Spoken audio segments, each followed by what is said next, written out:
भगवान ने भक्ति जर करूला हवी ना तो गुरु चरण जावला पड़ी अन जदवा तुम्हाला गुरु तुमने कान में बीज रूपी मंत्र दिल અને તે બીજ રૂપી મંત્રની ખેતી કરસાલ ના ખેતી મજે આપણે નાગલીના દાના ટાકજે હન તો નીદુલા જાવલા પડો નાગલી સંભાળોલા નીદુલા જાવલા પડો आज कलयुग ने अंदर यो मोबाइल आहा ने मोबाइल अखे सापा होन यो कचरा आहा मोबाइल ही झूठ बोलना सिखाता है और मोबाइल ही बिजनेस करना भी सिखाता है। जिसने अच्छी तरह से यूज किया वो अच्छा इंसान बन सकता है। लेकिन मैं क्या कह रही थी, तो कलयुग में केवल और केवल नाम का आधार है। भगवान का नाम ले लो, भगवान का नाम स्मरण कर लो, संतों के चरणों में जाओ और संतों से पूछो गुरुदेव हमें भक्ति कैसी करनी है। गुरुदेव आपने कान में बीज रूपी मंत्र तो दे दिया, लेकिन उसकी खेती हम कितनी टाइम करें? क्या आप खेत में जाते हो तो पूछना पड़ता है क्या 2 घंटा रहे या 4 घंटा रहे? जब तक काम खत्म नहीं होता तब तक ये सारी माताएं भाई लोग सब खेत कर है। सबको पता है इतना काम खत्म करके जाएंगे, इतना काम खत्म करके जाएंगे, लेकिन जब तक काम नहीं खत्म होगा तब तक एक लालसा रहती है, लालसा, इच्छा है ना। तो गुरु मंत्र की खेती करो। जानो एक काड़ी पेटी जाईल ना ताव पर्यंत बसून रहा अने गुरु मंत्राचा जाप करा, पण ती काडी कदव संपील ती डोळा उपटून उपटून आपले पाहते, हा ना। लेग लेग काड़ी पूरी हुई थी तो माँ उठी जाते, होता है कि नहीं? लेकिन ये माया बड़ी ठगनी है। इस माया में जिसको ठग लिया वो फंस गए संसार में। लेकिन संसार में फंसा हुआ एक नामदेव भी कहता है कि अरे नामदेव नाम घे जिह्वावर, कहते हैं ना, अल्पतो अवधिता में जीव बहुत सोच पोच। अल्प माने समय, कि समय की अवधि में जीव बहुत सोचने लगता है, क्या करूं, ये करूं, वो करूं, ये करूं, ये बाकी है, वो बाकी है ना। इसलिए कवि ने कहा अल्पतो अवधिता में जीव बहुत सोच पोच, करबे को काम बहुत काह काह कीजिए। अरे जीवन सुधारना चाहो तो, जीवन सुधारना चाहो तो बस राम नाम लीजिए, राम नाम लीजिए। इसलिए कलियुग केवल नाम आधारा, सुमिरि सुमिरि नर उतरहि पारा। इस जीव को जब जीव आता है तो शिव कहते हैं, शिव बोल रहे हैं। शिव माने हमारे आराध्य देव, देवों के देव महादेव। और महादेव कहता है तुम शिव से अलग होके जीव बन के जा रहे हो, लेकिन शिव की प्राप्ति के लिए तुम्हें भेज रहे हैं। परमात्मा कहता है आत्मा बन के जा रहे हो, परमात्मा की प्राप्ति करने के लिए हम आपको भेज रहे हैं। लेकिन जब जीव 9 महीना काल कोठड़ी में रहने के बाद जब जीव बाहर आता है, वो बालक जब बाहर आता है, आजकल तो मेरी माताएं हॉस्पिटल में जाके डिलीवरी करवाती हैं बहनें, लेकिन मैं इस धरती पे जन्मी हूँ, इसलिए मुझे पता है इस डांग की माताएं काम करते करते और खेत में ही डिलीवरी हो जाती थी અને ડાલકામાંથી घेऊन न बाळक रडून रडून घर बराबर ना। लेकिन वो बालक यदि जन्मते ही रोता नहीं तो धाई माँ उसको रुलाती है। आजकल नर्स क्या करती है, वो उल्टा टांग देती है और ऐसे ऐसे मारती है, और जब बालक रोता है तो सुनाई देता है कुहे कुहे कुहे, है ना। वो जीव बोल रहा है मैं कहाँ आया, मैं कहाँ आया। जो काल कोठड़ी में, गर्भ रूपी काल कोठड़ी में मेरी रक्षा कर रहा था, वो चक्रधारी का दर्शन नहीं हो रहा है। यहाँ तो और ही लोग हैं। फिर वो जीव जब थोड़ा सा बड़ा हो जाता है तो उसकी माँ सोचती है कि पहले माँ बोले, और बाप सोचता है कि पापा बोले, है ना। सोचो, वो जीव को माँ बताती है बेटा। आजकल की पढ़ी लिखी माता ये बोलती है आतार ये आपके डैडी है और ये मैं आपकी मॉम हूं।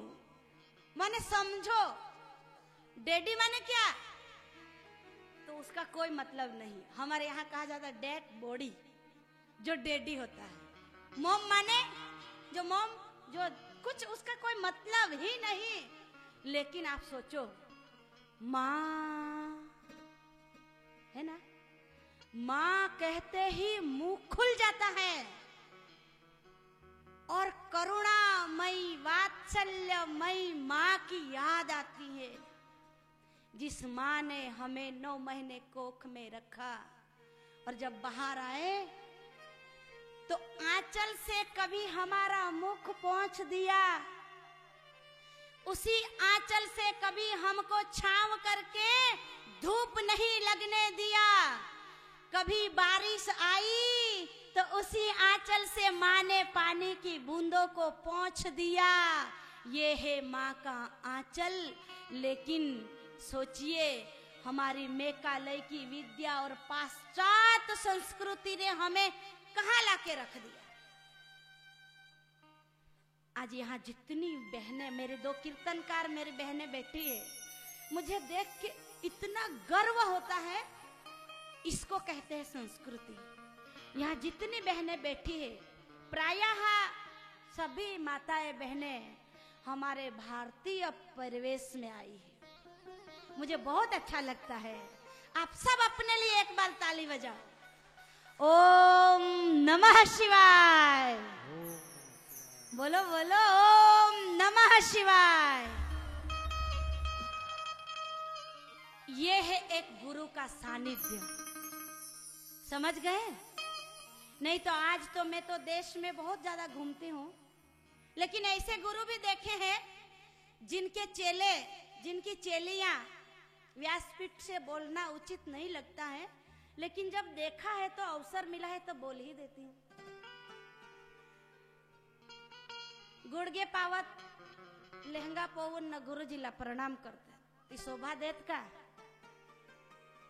मेरी संस्कृति कहती है कि आंचल से सिर ढको और गुरुजी का, भगवान का प्रणाम करो, और गुरुजी जब प्रसाद दे तो इस आंचल में प्रसाद को समेट के और ले जाओ।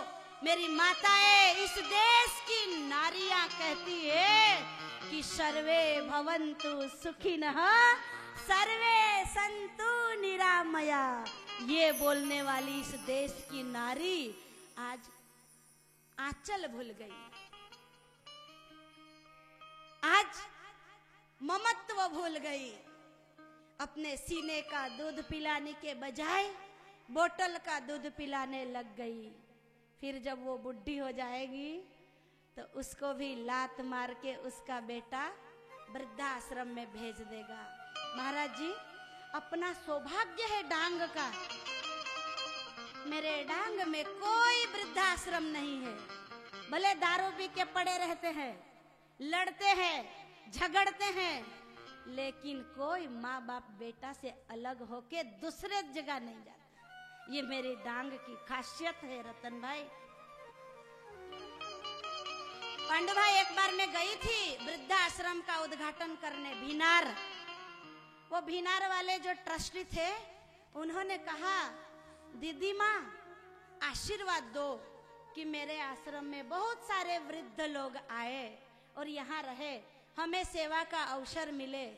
मैंने मेरे प्रवचन में भगवान से प्रार्थना की, हे भगवान, ये भीनार का जो वृद्धाश्रम है ना, उसको मैं ऐसा आशीर्वाद देती हूँ कि यहाँ कोई वृद्ध ना आए और सभी बच्चों को नाना नानी दादा दादी मिले। ऐसा मैं इस आश्रम को आशीर्वाद देती हूँ। आज मेरे घर में यदि दादा नहीं है तो बच्चों को लोरी कौन सुनाएगा, दादी नहीं है तो मेरे बच्चों को छत्रपति शिवाजी महाराज की कथा कौन सुनाएगा। यदि मेरे घर में दादा नहीं है तो संभाजी महाराज की कथा कौन सुनाएगा। इसीलिए आज मेरे बच्चे जयचंद बनने जा रहे हैं, लेकिन सोचो, आप समझो, आप जानो, आप ये समझो कि हमारे बुजुर्गों ने तलवार के धार के ऊपर सर रख दिया, लेकिन सर झुकाना अनिवार्य नहीं समझा। इसीलिए आज हम हिंदू हैं। मेरे बुजुर्गों के नाम पे कलमा तो पढ़ लिया गया, लेकिन मेरे बुजुर्गों ने इसके लिए निगाहों को सजदा नहीं किया। इसीलिए हम हिंदू हैं। हाँ, हम हिंदू हैं, उसका हमें गर्व है कि हम देवों के देव महादेव के भक्त हैं। जो महादेव चाहे तो पूरी देश को अपने अंदर, पूरी सृष्टि को समाहित कर ले, और चाहे तो सृष्टि का सर्जन कर ले, वो मेरे देवों के देव महादेव। और आज हम देवों के देव महादेव की कथा की ओर जा रहे हैं। और ऐसे संत का सानिध्य हो, ऐसे तपस्वी ऋषि का सानिध्य हो, हम तो इनको ऋषि कहते हैं। ये ब्रह्म माने बाल ब्रह्मचारी ऋषि हैं। हमारे सत्य सनातन धर्म के 4 आश्रम हुआ करते थे। ब्रह्मचर्य है ना, ब्रह्मचर्य 25 बरस तक बालक ब्रह्मचर्य का पालन करता था और गुरुकुल में पढ़ते थे। वानप्रस्थ है ना, वानप्रस्थ के बाद गृहस्थ आश्रम में जाते हैं, और गृहस्थ के बाद संन्यास आश्रम। आप सोचिए, मैं बहुत ज्यादा बाहर घूमी, देखा, मैंने दुनिया देखी। मुंबई जैसी माया नगरी में हमको आरएसएस ने बहुत अवसर दिया, मैं वहां रही। दिल्ली जैसे नगर में मुझे रहने का अवसर दिया। मैंने देखा ये मोबाइल है ना, आज सोचिए जो अच्छा परिवार है, अच्छे परिवार में बच्चे पैदा करने के लिए दोनों दाम्पत्य जीवन में जो हमारा बाल ब्रह्मचर्य पालन करने के दिन थे, उस टाइम की जो गलती है वो आज गृहस्थ आश्रम प्रवेश करने के बाद वो भुगतनी पड़ती है। सोचिए क्यों भुगतनी पड़ती है? क्योंकि हमारे बच्चों को हमने ऐसे ऋषि मुनियों के शरण में लाके संस्कार नहीं दिए, रामायण नहीं पढ़ाया, शिव पुराण नहीं पढ़ाया, श्रीमद् भगवत गीता नहीं पढ़ाई, कीर्तन में हम नहीं ले गए, और कीर्तन में हमने कीर्तनकारों का सत्संग नहीं सुनाया। इसीलिए आज हम ये दशा में भुगत रहे। ये बहुत बड़ा चिंतन करने जैसा विषय है। आज सोचिए, कथा तो सबको पता है, हाँ? कथा किसको नहीं पता है? अरे शिव जी की कथा है, शिव पुराण की कथा है। शिव पुराण में जैसे कहा जाता है, माने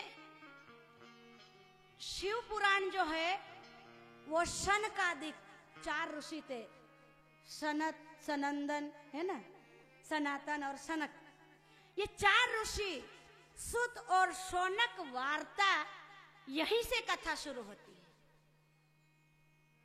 हमारे 18 पुराण में एक शिव पुराण, हमारे शास्त्रों में 18 पुराण में एक शिव पुराण, जिस पुराण में चौथा स्थान है ये शिव पुराण का। पुराणों में चौथा स्थान है शिव पुराण का। शिव पुराण में क्या है? बोले शिव जी के स्वरूप का वर्णन है। स्वरूप मेरे भोले बाबा कैसे हैं? अभी हमने स्तुति गाई, सुनेत्रम विशालम, इनके नेत्र विशाल है। विशाल माने इतने विशाल हैं उनके नेत्र कि सारी सृष्टि के ऊपर यदि करुणा बरसाने लगे तो इतनी करुणा बरसाए, इतनी करुणा बरसाए कि हम समेटते समेटते थक जाए। सोचिए कैसे करुणा वरुणालय मेरे भोलेनाथ है। बोले एक डाकू गया चोरी करने, दिन भर इधर घुमा उधर घुमा, कुछ नहीं मिला। सांझ हुई और वो चोर के मन में आया, हाय हाय रात होने जा रही है, शाम का समय है और मेरे बच्चे क्या खाएंगे। चोरी कुछ नहीं चोरी में मिला। तो सामने में शिव जी का एक मंदिर था, और शिव जी का मंदिर तो खुला ही रहता है, कोई दरवाजे होते नहीं है। मंदिर में घुसा, इधर उधर देखा, कुछ नहीं था, ना फल ना फ्रूट्स ना कुछ नहीं। गांव खेड़े की बात है। उसने सोचा ये देखो कितना अच्छा छत्र है। छत्र शिव जी के ऊपर रहता है और बाहर में घंटा रहता है। घंटा बजा के हम जाते हैं तो पहले नंदी को और कछुआ को प्रणाम करते हैं, करते हो ना। और नंदी जी के ऐसे कान को ऐसा हम लगाते हैं, फिर कान में हमारी मनोकामना कहते हैं, और नंदी भगवान शिव जी को कहते हैं, ऐसा माना जाता है। तो वो चोर जो था वो बोला कि चलो घंटा तो बहुत वजनदार है, लेकिन ये छत्र है वो चुरा के ले जाऊं। लेकिन छत्र जो था वो बहुत ऊंचे में था। तो वो चोर ने क्या किया, वो लिंग जो था उसके ऊपर चढ़ गया और छत्र गिराया, और जैसे ही नीचे उतरने लगा तो सामने भोलेनाथ डमरू त्रिशूल धारण करके खड़े हो गए। वो चोर हाथ जोड़ के बोलने लगा, महादेव हमें कुछ नहीं चाहिए, बस ये छत्र ले जाने दो, ले जाने दो।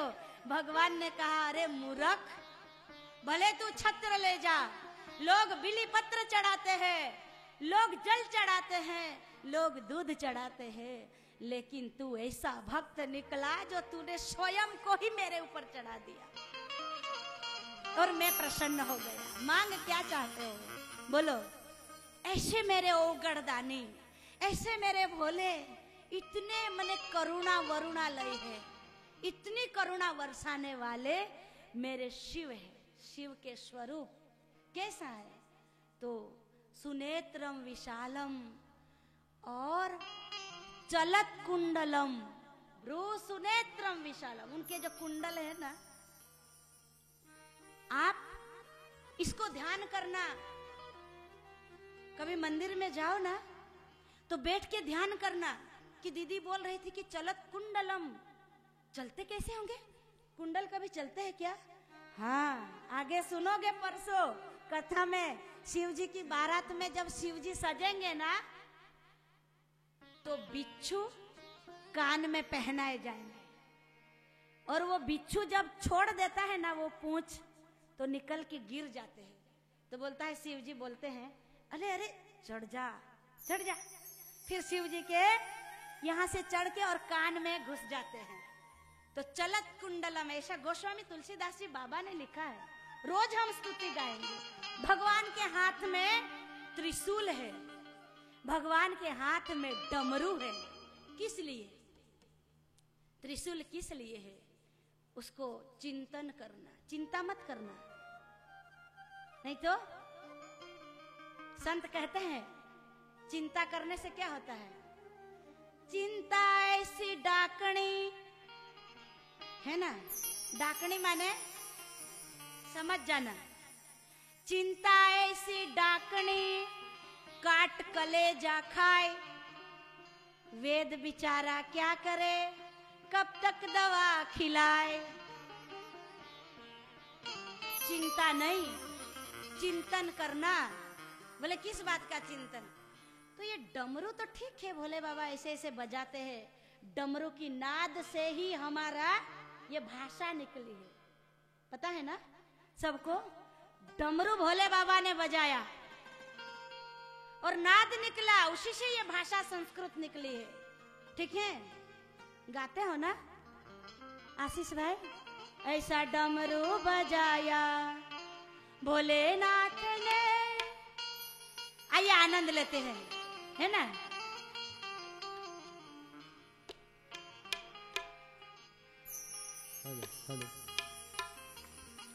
ऐसा डमरू बजाया भोलेनाथ ने, सारा कैलाश पर्वत मगन हो गया। ऐसा डमरू बजाया भोलेनाथ ने, सारा कैलाश पर्वत मगन हो गया। ऐसा डमरू बजाया भोलेनाथ ने, सारा कैलाश पर्वत मगन हो गया।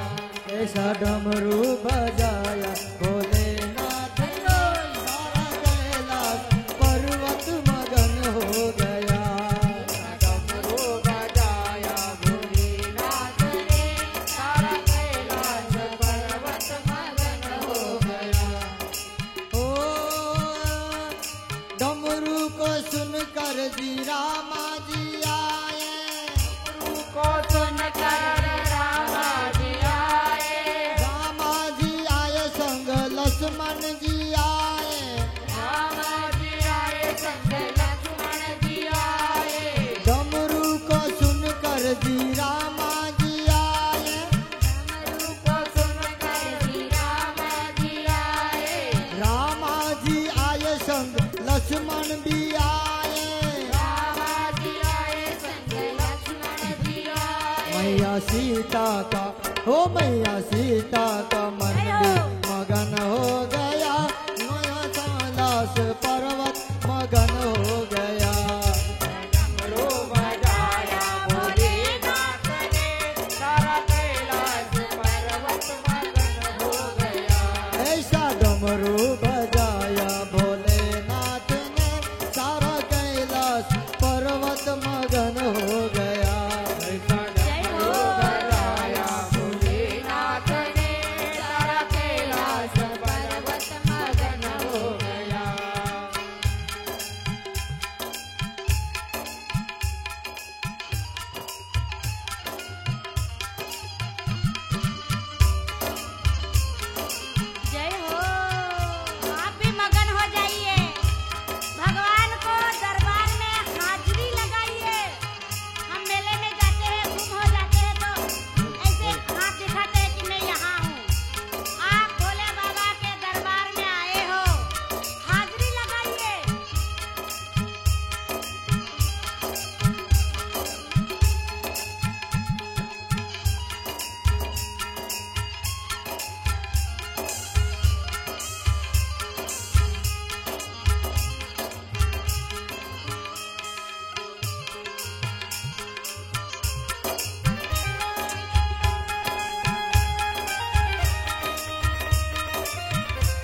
डमरू को सुनकर जी गंगा चले, डमरू को सुनकर गंगा चले, गंगा चले वहाँ यमुना चले, गंगा चले यमुना चले।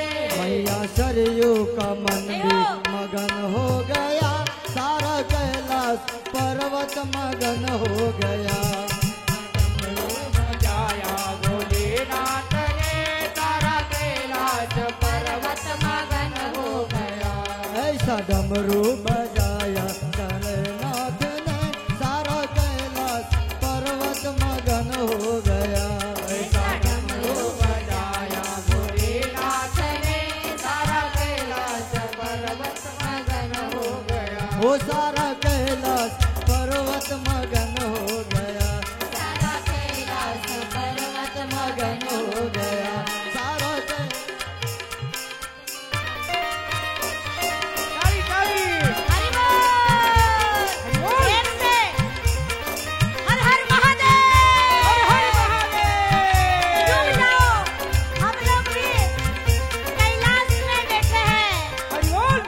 आज हमारा ये तुलसीगढ़ भी कैलाश से कम नहीं है।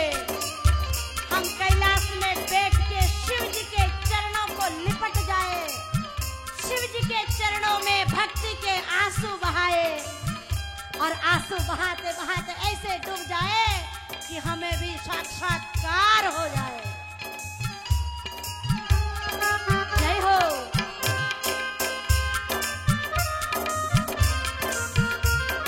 हरि हरि।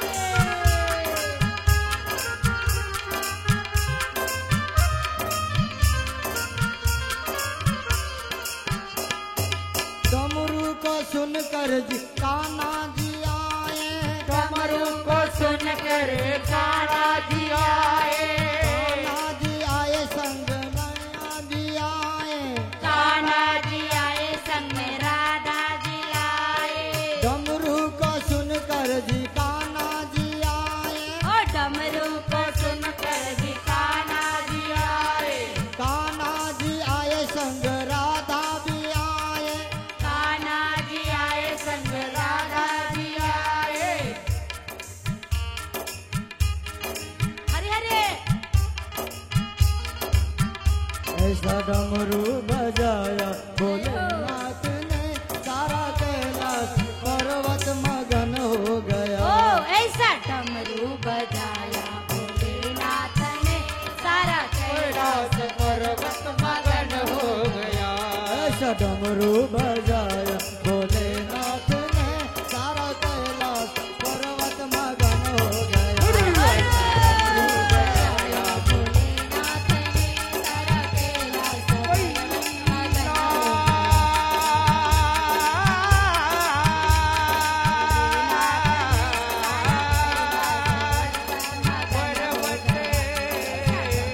बजाया भोलेनाथ ने, सारा कैलाश पर्वत मगन हो।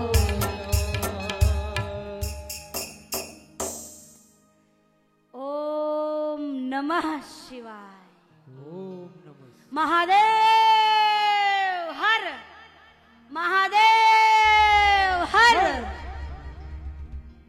आइए, महादेव के हाथ में डमरू है और त्रिशूल है।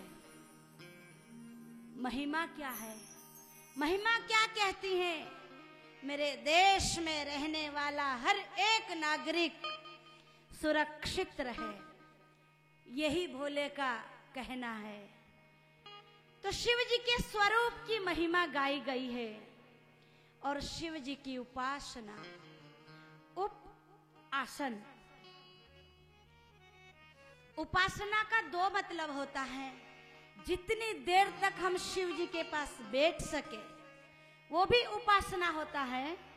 और उपासना माने शिव जी को ध्यान में धारण करे, शिव जी की पूजा करे, और उप माने नजदीक, शिव जी के पास बैठे शिव जी की उपासना करे।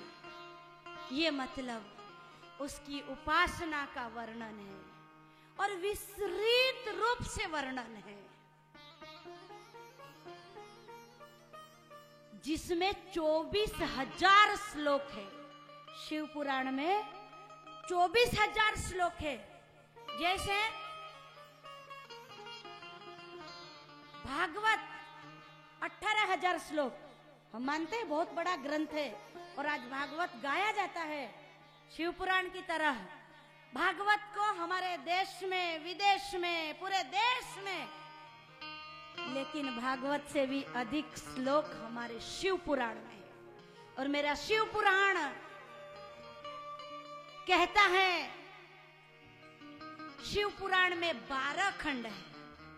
जैसे रामचरितमानस में 7 कांड है, आइए उसी प्रकार शिव पुराण में 12 खंड है।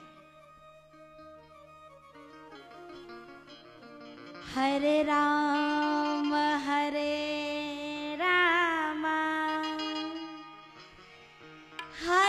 कृष्णा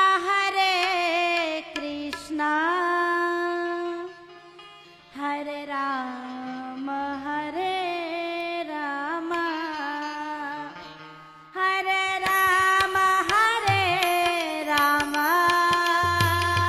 राम राम हरे हरे हरे राम हरे राम हरे राम हरे हरे हरे कृष्ण कृष्ण कृष्ण हरे हरे हरे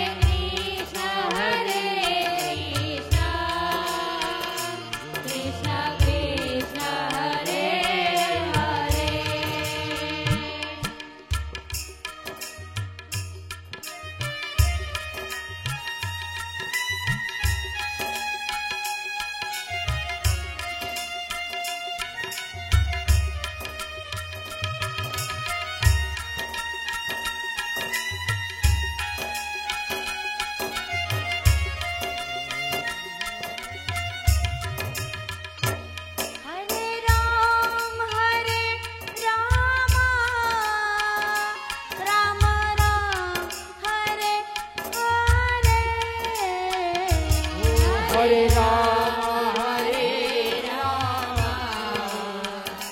राम राम हरे हरे हरे कृष्ण कृष्ण कृष्ण हरे हरे हरे कृष्ण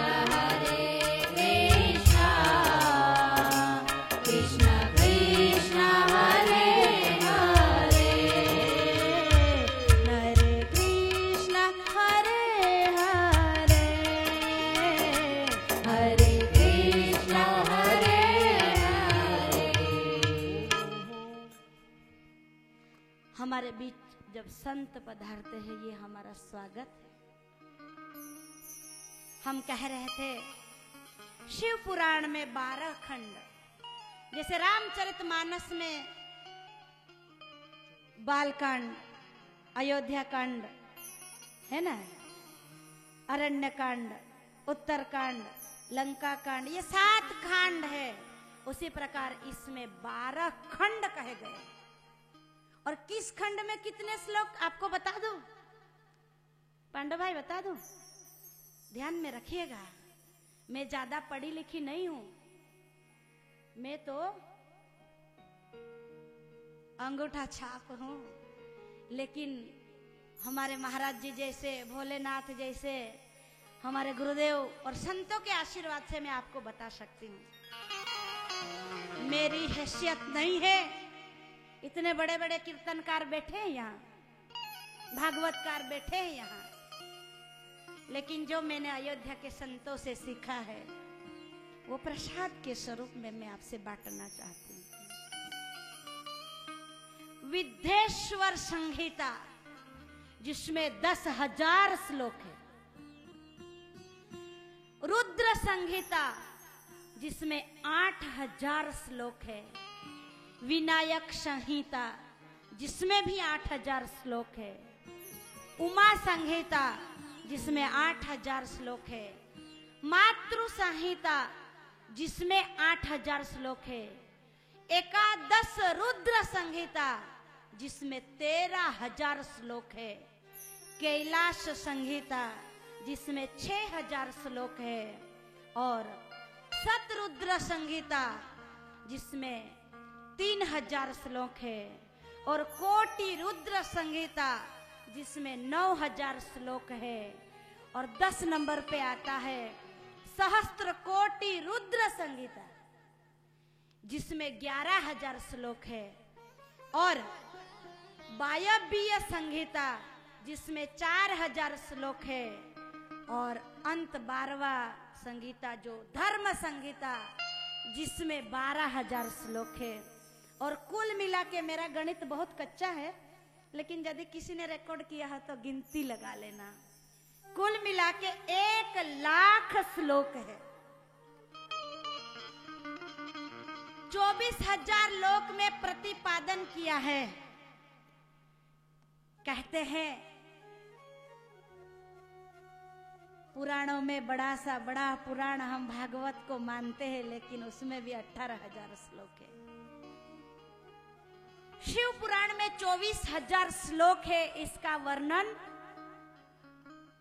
हम सुनेंगे आगे, लेकिन शिव पुराण में शिवलिंग की महिमा, रुद्राक्ष धारण करने की महिमा, जैसे हम वैष्णव यहाँ बैठे हैं, जितने भी वारकरी है इनको वैष्णव कहा जाता है। वैष्णव में तुलसी धारण की जाती है ना? मैं गलत तो नहीं हूं ना? वैष्णव तुलसी धारण करता है और शिव रुद्राक्ष धारण करता है। हमारे संत ऋषि मुनि कहते हैं जिसको ब्लड प्रेशर ज्यादा रहता है ना, उसको कंट्रोल करने के लिए बहुत सारे रुद्राक्ष की माला पहन लो, लेकिन ऐसे दिखाने के लिए ऊपर से नहीं। देखो मैंने इतनी सारी मालाएं पहनी ना, उस माला का स्पर्श हमारे हृदय से होना चाहिए।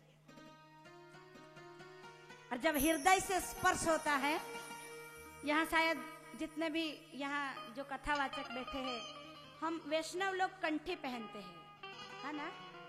ताई ने पहनी है कंठी, गले को, कंठ को सट के जिसने कंठी पहनी है उसका गले का रोग होता है, वो रोग खत्म हो जाता है।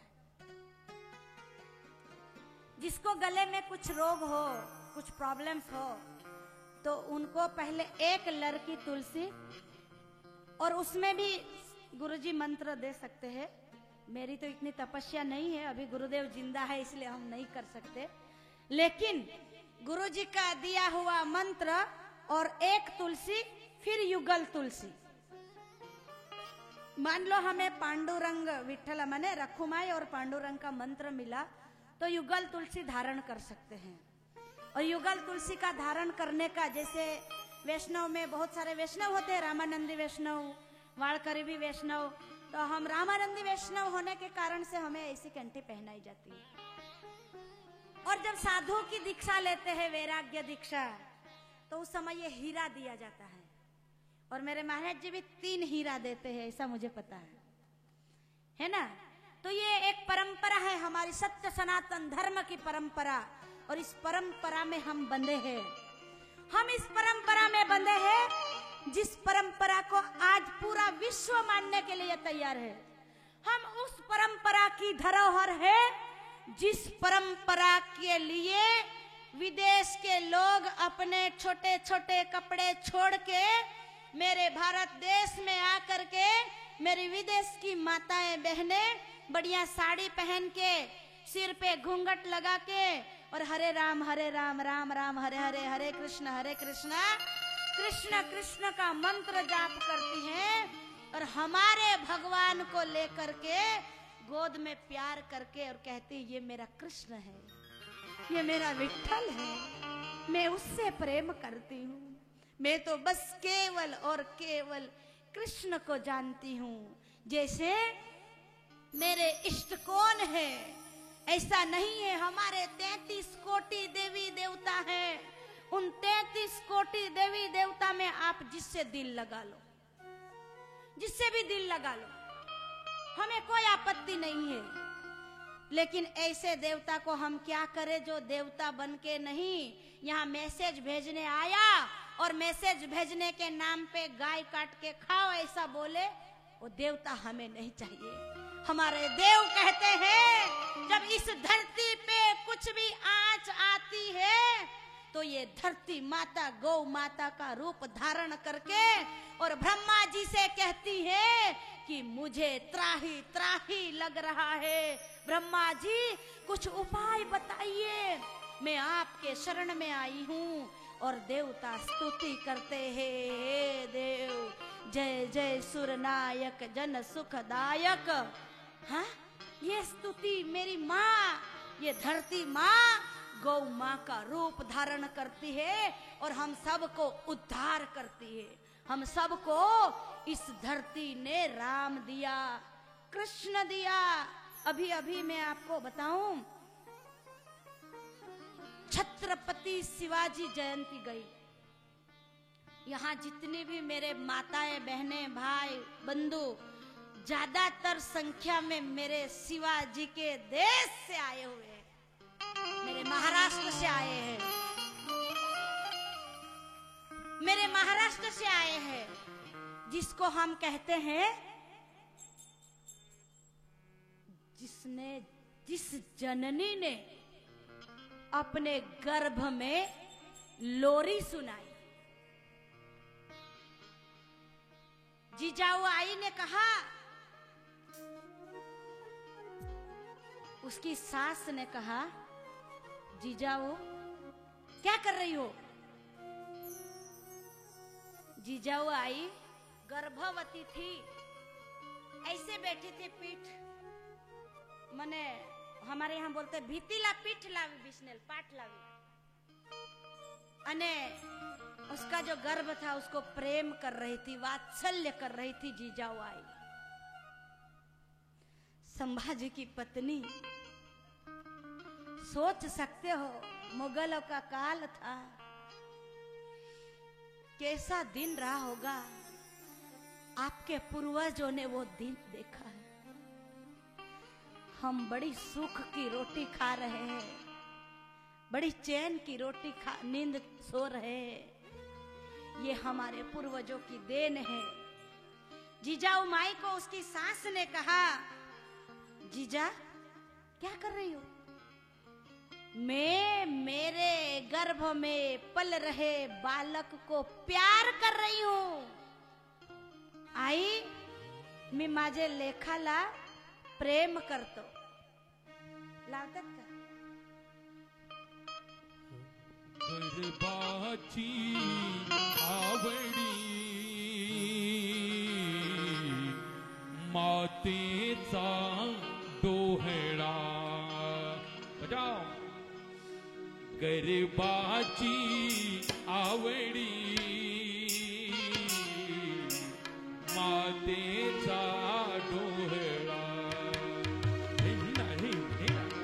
गर्भाची आवडी मातेचा डोहळा। गर्भाची याला मॉनिटर मॉनिटर मॉनिटर विको मॉनिटर मातेचा डोहळा। तेथेचा जिव्हाळा तेथे बिंबे, तेथेचा जिव्हाळा तेथे बिंबे।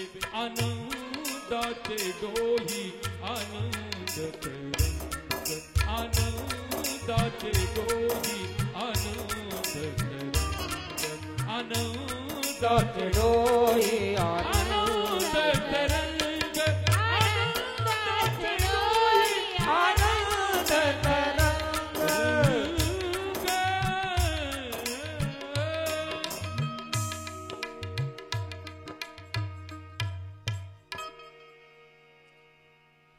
मैंने जीजाबाई ने कहा कि मैं गर्भ में प्रेम कर रही हूँ इस बालक को। बोले क्यों?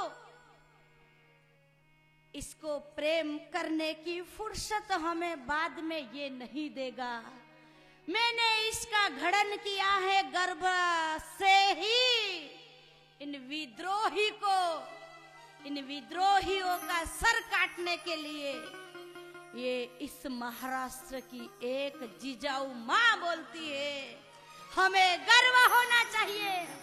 हम उस महाराष्ट्र के हैं जिस महाराष्ट्र में छत्रपति शिवाजी पैदा होते हैं, जो देश की रक्षा के लिए खड़े हो जाते हैं, जो बहन बेटियों की इज्जत जहां लुटी जाती है उनके हाथ काटने के लिए एक बार भी नहीं सोचा। वो मेरा महाराष्ट्र। भक्ति के रंगत में जाओ, जनाबाई जैसी भक्त, सकुबाई जैसी भक्त, पुरुष प्रधान में जाए, नामदेव, तुकाराम, कितने संत गिनाऊं। महाराष्ट्र ने वो हमें दिया है जिसकी सेवा से भगवान रिझ जाते हैं। भगवान ने कहा कि मैं जाऊंगा पुंडलिक का दर्शन करने। दुनिया जाती है भगवान का दर्शन करने, लेकिन जिसने माँ पिता की सेवा की वो विठ्ठलनाथ मेरे पुंडलिक का दर्शन करने गया। उस देश के भक्त यहाँ बैठे हैं, उस जगह के भक्त यहाँ बैठे हैं। हमें बहुत अच्छा लगता है। क्या बताऊं, सोचिए, काशी से कबीर जी दर्शन करने आए, बोले जनाबाई का दर्शन करना है। जनाबाई की भक्ति की पराकाष्ठा कैसी होगी। जनाबाई की भक्ति की पराकाष्ठा सामान्य लोग पहचान नहीं पाए। जनाबाई ने कहा, मेरे गोबर के कंडे कोई चुरा के ले गया है, मुझे ढूंढ दो। गांव का पाटिल बोलता है, तुम्हारे कंडे के लोखंड के हैं जो ढूंढ दे। गवरे तो सगळ्यांचे एक सारखे होते ना, तर कसं काय गवसून द्याव म्हणे आम्ही। जनाबाई ने कहा, आइए, सब आइए और मेरे कंडे के सामने उठाइए और कान में लगाइए। माझी गौरी आहेत ना, त्याच्यातून विठ्ठल विठ्ठल नाम ऐकू येईल। ती माझी गौरी, ही माझी ओळख आहे। काशी से आया हुआ वो कबीरदास देख रहा है, वो जनाबाई जिसके दर्शन के लिए मैं काशी से आया और वो गोबर के कंडे के लिए लड़ रही है, वो जनाबाई पश्चाताप हुआ। लेकिन जब वो छाना गोबर का कंडा उठा के वो कबीर जी ने कान पे लगाया तो विठ्ठल विठ्ठल की आवाज आई। जैसे ही आवाज आई तो कबीरदास को लगा कहीं बाहर से तो नहीं। इधर उधर कबीरदास जी देखने लगे और फिर दोबारा ऐसा किया तो विठ्ठल विठ्ठल विठ्ठल। बोलो, कैसी भक्ति की पराकाष्ठा होनी चाहिए। ये हमें एक नारी, एक संत नहीं, किसी राजा के, किसी सेठ के घर में पलने वाली वो बेटी हमें बताती। ये है भक्ति। हम लोग कहते हैं भगवान माला नाय पावला। हाँ, अरे भगवान क्यों पावेंगे तुमको। भगवान कहते हैं निर्मल मन जन, निर्मल मन जन सो मोहि पावा। निर्मल मन जन सो मोहि पावा। निर्मल मन जन सो मोहि पावा। निर्मल मन जन सो मोहि पावा।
स्वरात लाव, तबला स्वरात. मन, मन कैसा होना चाहिए?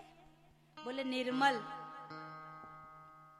निर्मल मन वाले भगवान को बहुत प्रिय लगते हैं। ऐसा भगवान ने सुंदरकांड में कहा, मोह कपट छल छिद्र न भावा। छल कपट नहीं भाता। हमारे परिवार में ही देखो, सास बहू का झगड़ा, देरानी जेठानी का झगड़ा, हाँ, बगल वाली से हमारी नहीं पटती, यही कपट है।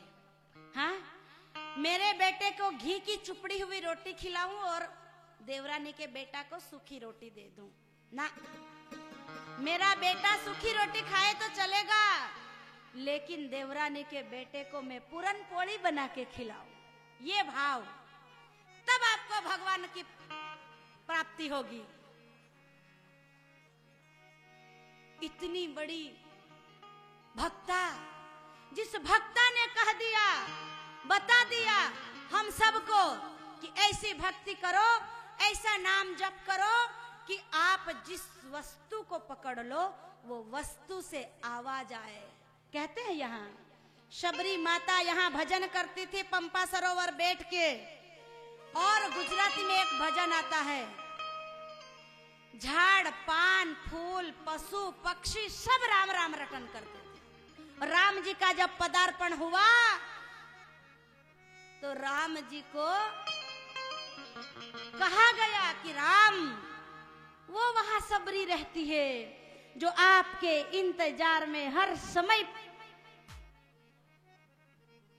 पलके बिछाए बैठे रहती है। ये है शबरी, ये है भक्ति, ये है भक्ति की परिकाष्ठा। भक्ति की परिकाष्ठा हमें जनाबाई ने दिखाई, सकुबाई ने दिखाई। भक्ति की परिकाष्ठा हमें नामदेव जी ने बताई। हाँ, नामदेव ने पकाई रोटी, कुत्ते ने उठाई, पीछे घी का कटोरा लिए जा रहे, भगवान रूखी तो ना खाओ, थोड़ा घी लेते जाओ, काहे शकल बनाई तूने स्वान की, मुझे ओढ़नी ओढ़ा दे इंसान की, मुझे ओढ़नी ओढ़ा दे इंसान की। और नामदेव को देख करके गांव के लोगों ने मजाक उड़ाया, आज नामदेव पागल हो गया, कुत्ते के पीछे घी का कटोरा लेके भाग रहा, इतना पागलपन, ऐसी भक्ति किस काम की। भगवान विट्ठल नाथ को प्रकट होना पड़ा। भगवान विट्ठल नाथ गांव के इस ओर से उस छोर गए और कुत्ते में से भगवान प्रकट हुए, और वो रोटी का चड़थ जो पकड़ा था कुत्ते के रूप में, वो विट्ठल नाथ भगवान के मुख में और कमर पे हाथ रख के जब विट्ठल भगवान प्रकट हो गए तो नामदेव ने एक एक रोटी पे घी गुड़ लगा के भगवान को भोग लगाया। बोले विट्ठल नाथ भगवान की हे, बोलिए नामदेव महाराज की। ये महाराष्ट्र की भक्ति की परिकाष्ठा, ये महाराष्ट्र ने हमें भक्ति दिखाई है।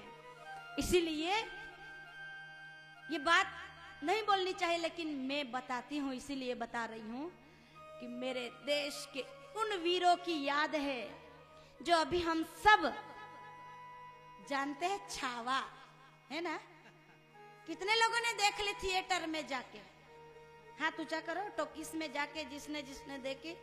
एक भाई धन्यवाद, दूसरा धन्यवाद।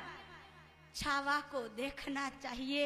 मैंने पहले कहा ना कि हमारे बुजुर्गों ने तलवार की धार पर सर रख दिया, हमारे बुजुर्गों ने तलवार की धार पर सर रख दिया, मगर सर झुकाकर सजदा नहीं किया, मगर सर झुकाकर सजदा नहीं किया। इसीलिए हम हिंदू हैं, इसीलिए हम हिंदू हैं। हमारे बुजुर्गों की आंखें, हमारे बुजुर्गों की आंखें तो निकाल ली गई, मगर उन्होंने इबादत के लिए अपनी पलकें नहीं झुकाई। इसीलिए हम हिंदू हैं। हाँ, हमें गर्व है हिंदू होने का, लेकिन उन पूर्वजों को याद करना पड़ेगा, उन पूर्वजों के पद चिन्हों पर चलना पड़ेगा।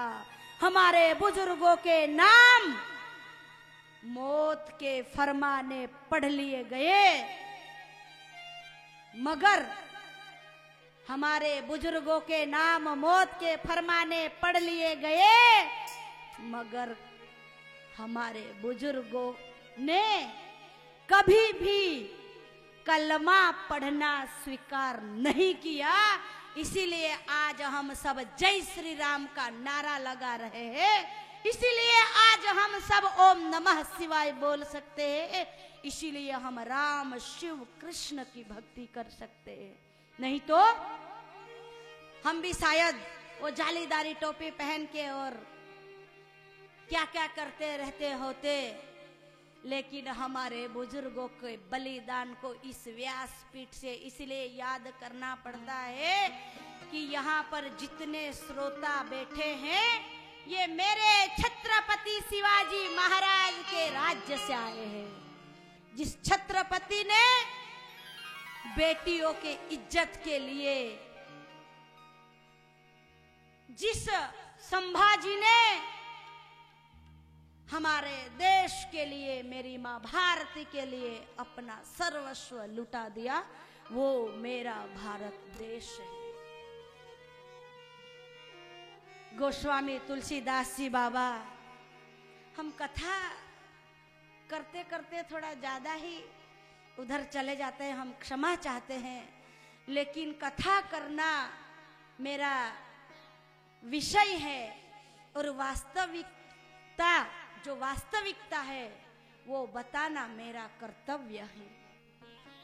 कथाकार की कमी नहीं है, मेरे देश में लाखों कथाकार हैं।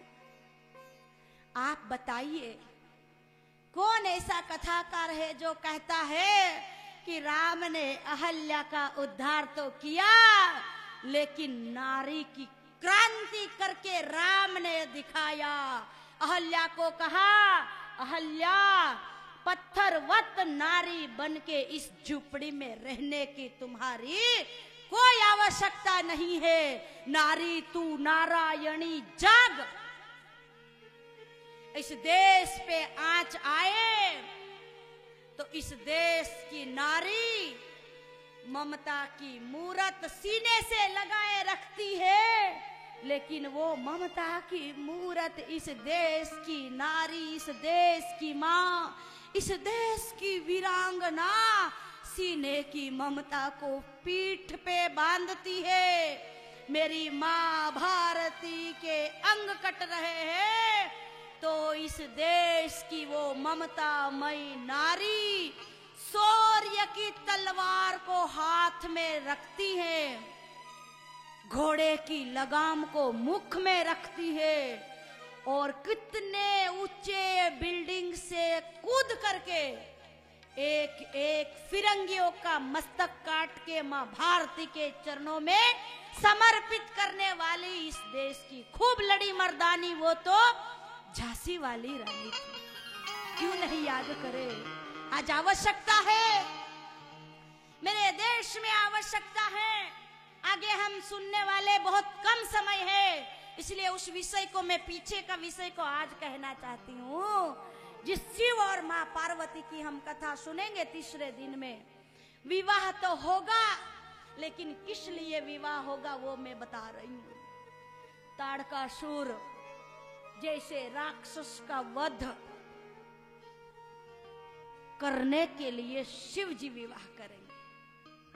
हमारे अंदर बैठे हुए ताड़कासुर रूपी काम, क्रोध, लोभ, मोह, मद, मत्सर, इन सब को यदि भगाना है तो कथा रूपी गंगा में स्नान करना पड़ेगा।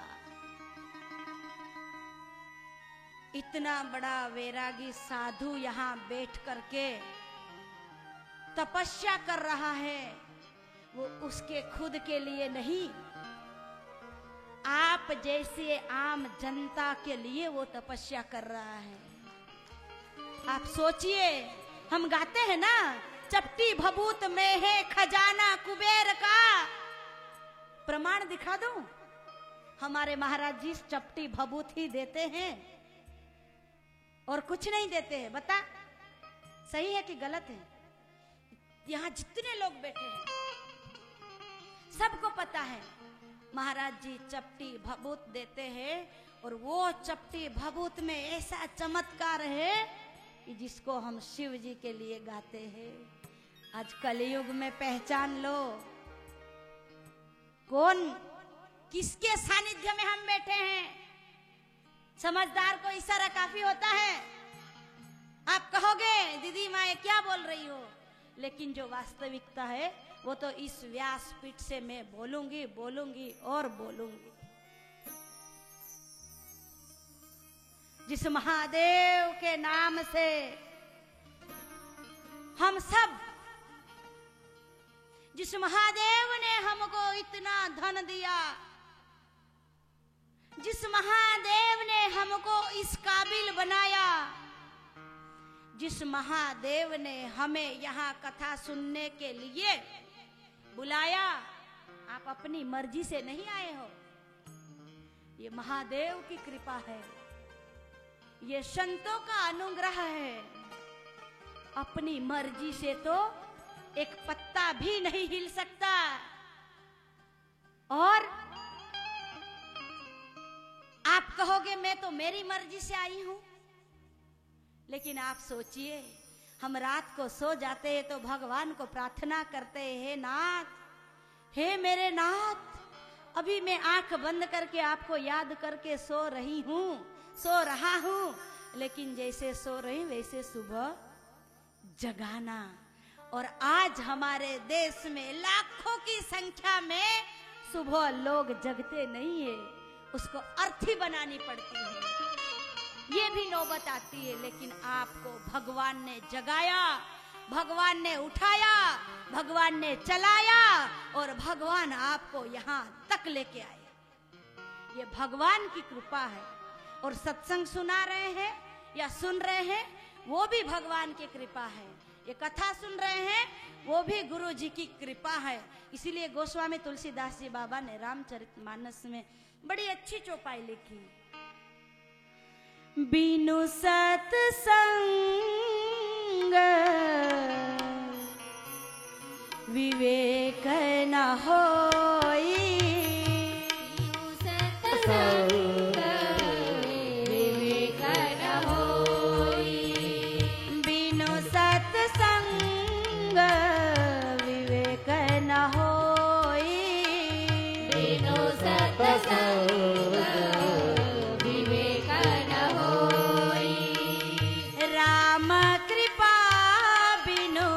सुलभन सोई, राम कृपा सुलभन सोई, बिनु सत्संग विवेक न होई, बिनु सत्संग विवेक न होई, राम कृपा बिनु सुलभन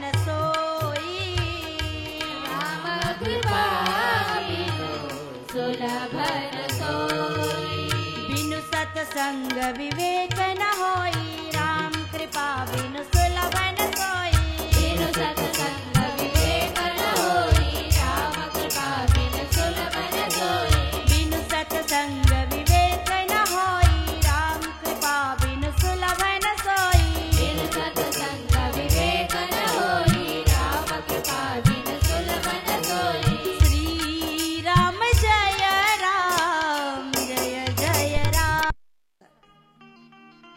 बहुत बड़ा संबोधन है। सदगृहस्थ जब आए, संत आए, ऋषि आए, मुनि आए, तो कितना भी बड़ा काम करो, लेकिन उनके स्वागत में हमें खड़ा होना चाहिए। हम कुछ कारणवश यदि खड़े नहीं हो सकते तो हमारा संकेत ऐसा दे कि मेरा स्वागत हुआ, ये सामने वाले व्यक्ति को